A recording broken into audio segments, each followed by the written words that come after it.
જય માતાજી મિત્રો, તો ફરીથી અમારા એક નવા વ્લોગમાં તમારું હાર્દિક સ્વાગત છે ને આપણે ફરીથી આવી ગયા છે વાડીએ. તો વાડીએ વાવેતર જોવા માટે કે હવે તો ઘણો બધો ટાઈમ થયો એટલે સરસ મજાના ઘઉં પણ મોટા થઈ ગયા છે, 3 પણ થઈ ગયા છે. જોઈ શકો છો સરસ મજાના ઘઉં પણ મોટા થઈ ગયા છે ને સરસ મજાના ગોથા પણ થઈ ગયા છે. જોઈ શકો છો સરસ મજાના ઘઉં થઈ ગયા છે. હવે 1-2 પણ આવશે અને ઘઉં લેવાની સિઝન પણ આવી જશે મારા વાલા.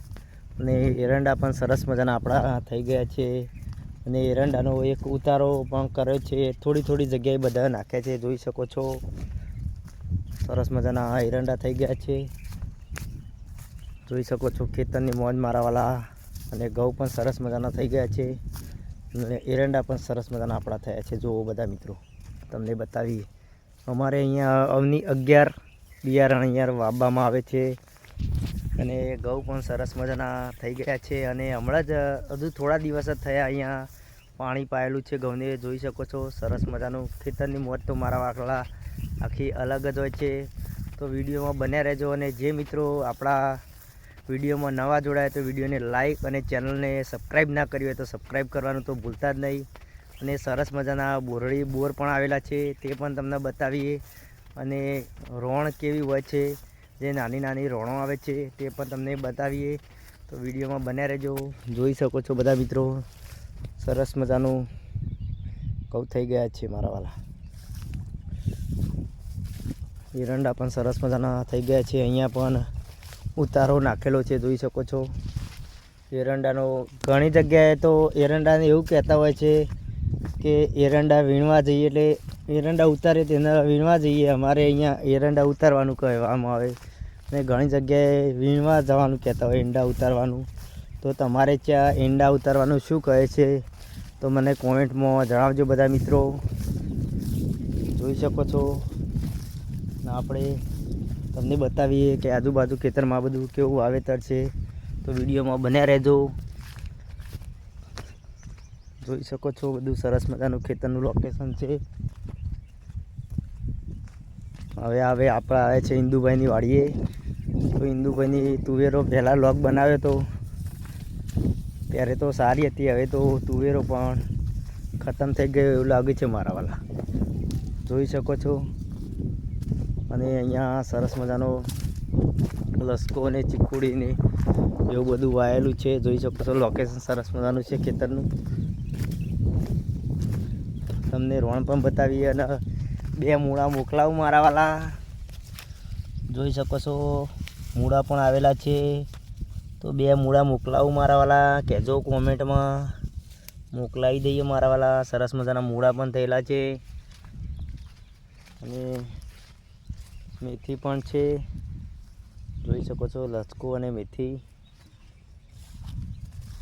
જોઈ શકો છો.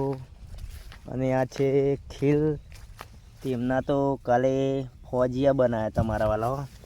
અને આ છે ગાજરનો છોડ છે. જોઈ શકો છો તમે, આ ગાજરનો છોડ છે મારા વાલા. બધું વાડીએ સરસ મજાનું વાવેલું છે. તમને રોણ બતાવું ચાલો. જોઈ શકો છો સરસ મજાનો લસકો અમારે આવડો થઈ ગયો છે. 2-3 પાન પાયા છે મારા વાલા. હવે બેઠવા આવે છે. જોઈ શકો છો. અને હવે આપણે જઈશું પેલી બાજુ જઈશું, તમને બતાવીશું કે રોણ કેટલી મોટી થઈ ગઈ છે. ઘણાનું કહેવું એવું છે કે રોણ વાવે તે રોણ ના ખાય, પણ એવું કંઈ હોતું નથી મારા વાલા. જૂની કહેવત એવી છે. તો જોઈ શકો છો અહીંયા પણ સરસ મજાના ઇન્દુભાઈના બોથા થઈ ગયા છે. જોઈ શકો છો ભેંસ માટે, ભેંસો ગાયો ચારો માટે. અહીંયા સરસ મજાની રોણ છે. રોણો તો ઉનાળામાં સરસ મજાની આવે, અત્યારે તો નથી આવી. જોઈ શકો છો સરસ મજાની રોણ છે. અત્યારે તો રોણ નથી આવી.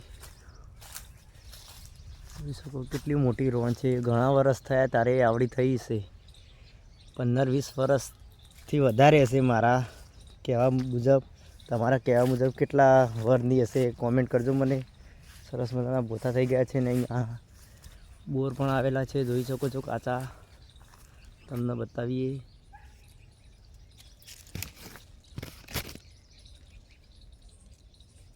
બોર પણ આવેલા છે, જોઈ શકો છો.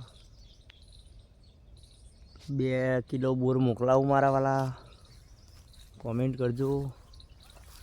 જોઈ શકો છો. અને આ છે ફોજ, જેને ફાજિયા બનાવવામાં આવે છે. આ છે ગામડામાં ફોજ આવે, આના પદ્ધતિ ફાજિયા બનાવવામાં આવે, મસ્ત બને મારા વાલા.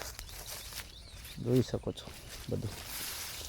અને આપણે હવે જઈશું, તમને બધું બતાવશું કે ખેતરમાં બીજું શું શું ખેડૂત ઉછેરી અને મોટું કરે, એ શું શું સરસ મજાનું ઉગે. તો વિડીયોમાં બન્યા રહેજો તમે બધા મિત્રો.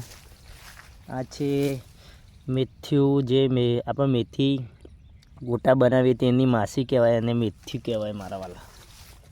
જોઈ શકો છો. અને આ છે કલાર. કલાર અમારે અહીંયા કલાર કે.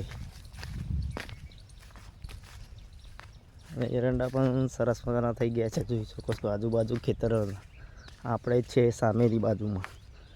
આ બધું અમારા ખેતર આજુબાજુનું લોકેશન સરસ મજાનું છે. આપણે હવે જઈશું, તમને બધું નવું ખેતરમાં શું શું વાવેતર છે તો તમને એ બધું બતાવીશું. તો વિડીયોમાં બન્યા રહેજો. અને બીજા મિત્રો અમારા વ્લોગ ના જોયા હોય તો જોઈ લેજો, બહુ મજા આવી જશે તમને. કેમ છો બધા મિત્રો? મજામાં જશો મારા વાલા? જોઈ શકો છો ખેતરનું મોજ મારા વાલા. આ બાજુમાં પણ સરસ મજાના ઘઉં આવેલા છે, તો સરસ મજાના થઈ ગયા છે, જોઈ શકો છો. આ બાજુમાં સરસ મજાના ઘઉં થઈ ગયા છે. અને આપણે જ્યારે પહેલી વખત ચીકુડીનો વિડીયો નાખ્યો ત્યારે નાની નાની ઉગી નથી ભેંસના ચારો માટે. અત્યારે તો બહુ મોટી થઈ ગઈ છે, જોઈ શકો છો મારા વાલા. અને એરંડા પણ ખૂબ સરસ થઈ ગયા છે, કારણ કે જ્યારે એરંડા વાવ્યા ત્યારે અંદર ઈયળ પડી હતી ને આપણે દવા છોટવાનો વિડીયો મૂક્યો હતો. તેના કારણે, નુકસાનના કારણે એરંડા થોડા વિકાસ નથી કર્યા. બીજાને સરસ મજાના છે, આપણે વિકાસ ઓછો છે એરંડામાં, કારણ કે જોઈ શકો છો તમે.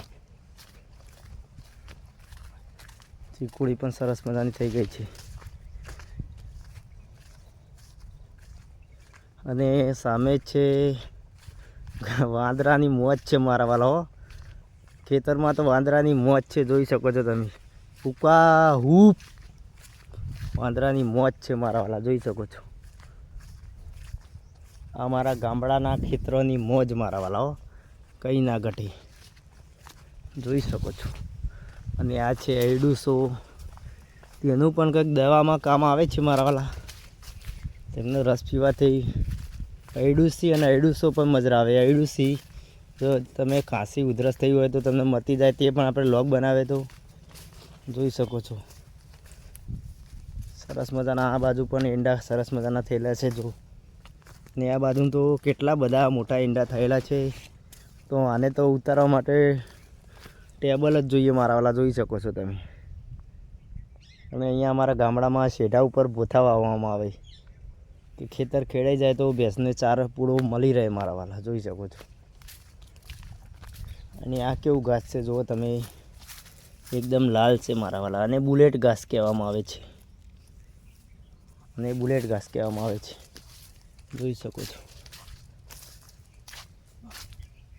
અને આ છે મિત્રો ગુંદી છે, તેમને ગુંદા ખાવાની બહુ મજા આવે. એક એવું ફળ આવે ને સરસ મજાનું લાલ, અત્યારે તો નથી આવ્યું, બહુ મજા આવે ગુંદા ખાવાની. અને છે આ છે આકડો, જોઈ શકો છો.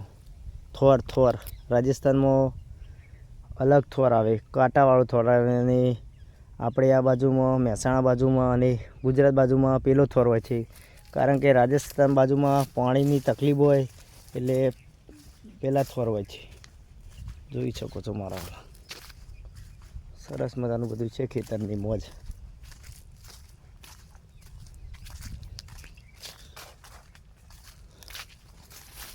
જોઈ શકો છો બધું. પહેલાં અહીંયાથી પાણી આવે જો. પહેલાં તો કારણ કે ખેડૂત મિત્રોને લોખંડની કમ્પ્લેન આવતી, અત્યારે તો પ્લાસ્ટિકની આવી છે મારા વાલા. પહેલાં તો લોખંડની આવતી, અત્યારે તો પ્લાસ્ટિકની કમ્પ્લેન આવે છે, જોઈ શકો. આજુબાજુ ખેતરોનું વાતાવરણ કેવું છે કોમેન્ટ કરજો બધા મિત્રો, જોઈ શકો છો. તો તો બધા મિત્રોને જય માતાજી, જય દ્વારકાધીશ. ફરીથી મળીશું નવા લોક સાથે. તો આવજો.